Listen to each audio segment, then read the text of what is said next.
Eternos. Esse é o 26º filme do universo cinematográfico da Marvel, dirigido pela fantástica da Chloe Zhao, que já ganhou o Oscar lá por Nomadland, e ela tem um cinema em que ela gosta muito de usar grandes paisagens de uma forma que espelha a jornada emocional de alguém que está em cena ou de alguém no filme. Ela usa isso para te dar uma sensação que ela quer pro filme. E o trunfo dela nos filmes que ela já fez foi de trazer essas paisagens grandiosas para poder falar de sentimentos mais pessoais da pessoa, uma coisa menor, saco, do íntimo de um indivíduo só. E aqui o desafio era como trazer esse conto tão épico de heróis milenares e mesmo assim tratar de coisas mais centradas, mais humanas, para a gente poder se conectar. Então temos esses 10 novos heróis, os 10 Eternos aqui, e eles são criados pelo Arishem, que é esse celestial que eu botei aqui atrás, e você descobre isso logo no começo, saca? Aparece um título falando, eles foram criados, tanana, tanana, tanana, porque é muita informação que o filme tem que dar, ele já te dá um contexto logo no começo para você embarcar, senão realmente é difícil contar a história desse filme. E o que acontece é que o filme fica realmente inchado, tem história demais para filme de menos. E olha que o filme já é longo, saca? Tem mais de 2 horas e meia. Só perde para Vingadores Ultimato em duração no MCU. E não é que é ruim ser longo, saca? Eu acho que é necessário esse tempo para contar a história. Mas podia ter tirado algumas tramas aqui que ficaram um pouco demais. Não é nem que ficou demais, ficou à toa. Mas vamos falar um pouquinho da história. Os Eternos chegam 5.000 anos antes de Cristo, então eles estão aqui há 7.000 anos, give or take, né, por aí. E eles chegam com a missão dada pelo Arishem de proteger a humanidade dos deviantes, que são os monstros genéricos lá que não são muito interessantes. Então eles não podem interferir em qualquer outro conflito da humanidade, por isso que eles não lutaram contra o Thanos. Explicação simples? Sim, mas funciona. Mas se eles estão aqui há 7.000 anos, aconteceu muita coisa na humanidade, principalmente entre eles, que culminam no relacionamento que eles têm entre si hoje. Todos eles têm poderes diferentes entre si e têm relacionamentos complicados entre si também. Não tudo complicado, mas falei, né? 7.000 anos de coisas, tretas rolaram. Mas olha só, 10 personagens novos. Você tem que fazer a gente entender cada personagem, se conectar pelo menos com a maioria, entender qual é a deles. E um filme só é muita coisa. Era um trabalho meio injusto, tipo, era uma coisa que eu já dizia, não tem como sair perfeito. E realmente não é. Mas aí eu tenho que dar um elogio, porque quando o filme acaba, você tem uma ideia de quem é todo mundo, você tem uma ideia da personalidade de todo mundo e das motivações de todo mundo. Tem um conflito muito interessante que envolve o Druig, é um conflito que começa milhares de anos antes, porque ele começa a questionar essa história de por que a gente não pode interferir, porque ele está vendo os humanos que eles todos passaram a gostar muito, fazendo besteiras, se matando, e ele quer fazer alguma coisa a respeito, mas não pode, porque o Arishem falou que não pode, e não vou contar como isso acaba, mas gera um conflito entre eles ali. Tem também uma história de amor entre a Cersei, a Gemma Chan, né, que é a nova líder, digamos assim, bem no começo do filme isso acontece, tá? E o Icarus, que é o Richard Madden. E você descobre lá que eles foram amantes por muitos anos e hoje eles estão separados. Aliás, hoje ela tá namorando com o Dave Whitman, que é o Kit Harington.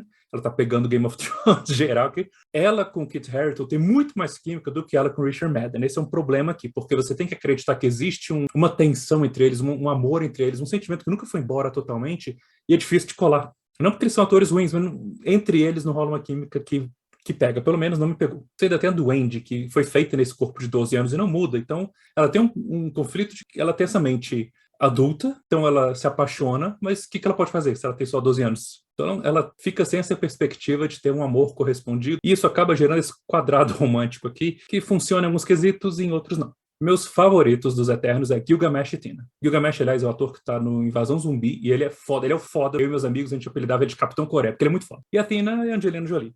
Mas os dois têm uma relação que pode ser romântica ou não, não interessa, na verdade, e de muita confiança, de muita dedicação ao outro. E a Tina tem um transtorno de identidade, ela tem um problema ali. E aí cabe um problema, porque esse elemento, quando ele aparece, ele traz um conflito, ele traz uma coisa para o filme que é muito interessante. Fica uma tensão constante de, caraca, será que vai dar um ruim muito grande aqui? Você fica naquilo o tempo inteiro. E quando essa coisa, tipo, no final das contas, é meio que meh, pra quê? É tão meh, é tão não leva a nada, é tão fraco que para que existe esse elemento desde o começo? Você já tá um filme inchado, para que isso? Você tem o Kingo, que ele é basicamente o alívio cômico do filme, ele é só engraçado. Sim, ele é engraçado, ele é muito carismático, eu acho só que distou um pouco do resto, distou um pouco demais, saca? Não é ruim ele ter uma personalidade distinta, isso é ótimo. Eu só acho que como roteiro, como sempre, a Marvel dá sempre uma exagerada na comédia em momentos que não precisa. Tem a Makkari, que é uma atriz surda, e ela realmente se comunica por sinais, todos eles se comunicam por sinais, linguagem de sinais, né? O que é maravilhoso, porque o filme estreou há pouco tempo e já vi notícias de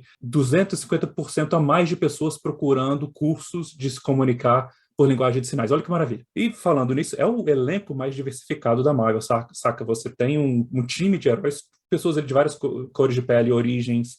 Tem ela que é surda e tem o Fastos, que é o primeiro herói assumidamente gay da Marvel, saca? E realmente, tipo, ele sofre uma decepção e ele arruma uma família terrena para viver, ele, o marido e o filho. Isso também tá no começo do filme, Renato, spoiler, tá? E, tipo, eles trocam um beijo em tela. Mostrou finalmente. Caramba, saca? E, tipo, não é nem só pela representatividade, mas é importante essa diversidade toda entre os Eternos, porque uma das coisas que faz eles se apaixonarem pela humanidade é porque eles se enxergam na gente. E por que eles se enxergam na gente? Porque nós somos diversos. Nós temos todas essas diferenças que eles têm entre eles. Então, entre nós e eles há uma conexão. E o tal do beijo gay nem é uma coisa sexual, eles não se pegando, não é uma cena de sexo, é um beijo amoroso, saca? De preocupação um com o outro, que é coisa mais natural e humana do que isso. Então, nesse quesito de tratar os seus heróis como personagens humanos e criar essa conexão entre nós e eles, eu gosto do filme, ele funciona. Eu já falei do conflito da Tina, que não deu certo no final, e tem outra coisa também, que os deviantes têm, tipo, um deviante mor que vira um vilão lá, que não dá em nada. Tipo, pra quê? Ele não faz diferença na história do filme. Ele não precisava estar no filme, só incha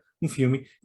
Era melhor não estar. E já que eu tô falando em problemas do filme, os efeitos especiais. Tem uns perfeitos e tem uns que você fica, isso aí não deu muito certo. Tem umas perucas que você fica, meu irmão, uma produção desse tamanho não pode ter um negócio de uma qualidade dessa. Então, essa história deles serem criados pelo Arishin e toda uma mitologia cósmica que o filme cria é muito interessante, mas ela é toda contada por exposição. O que eu entendo, é um filme muito inchado, então tem coisa que você só tem que joga na tela, joga contando um pro outro, assim, num diálogo que não é natural, porque a gente precisa dessa informação. É uma pena que uma mitologia tão interessante não seja explorada, seja só contada, assim, despejada. Mas aí que o talento da Chloe Zhao dá uma bela de uma compensada. Porque mitologia cósmica é uma coisa muito grande, saca? Comparado com nós, humanozinhos insignificantes perante o universo. Então, você ter esses cenários gigantescos que ela traz, não só em paisagens, tem um cenário lá dentro de Olímpia, vou só falar isso. Meu irmão, essa sensação do enorme contrastada com os pequenininhos, visualmente ela traz isso muito bem, saca? E aliás, se você é fã do Jack Kirby, que foi o cara que criou os Eternos, os Celestiais, os quadrinhos, você vai ver muitas referências visuais aqui, ó.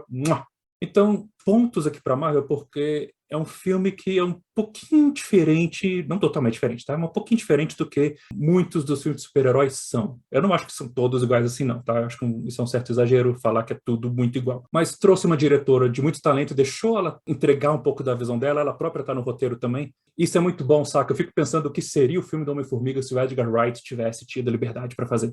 Merece também reconhecimentos aqui por trazer uma diversidade que é tocante, sério.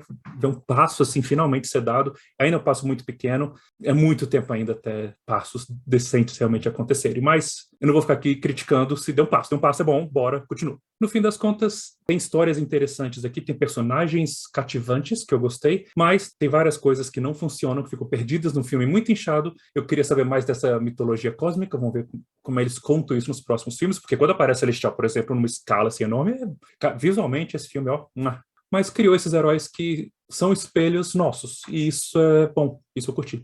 Principalmente porque é em heróis assim, nos quais a gente consegue nos enxergar, que a gente mais consegue se inspirar, tomar como exemplo. Então, no fim das contas, não é um filmão da Marvel, definitivamente, mas eu gostei e acho que vale a pena ser curtido no cinema, assim, se você puder estar seguro e vacinado. Ah, e tem 2 cenas pós-créditos. Fica até o fim. E olha que quando eles estavam começando a desenvolver esse filme, eles queriam 12 Eternos. Imagina, se isso aqui já tá inchado, ainda bem que eles reduziram.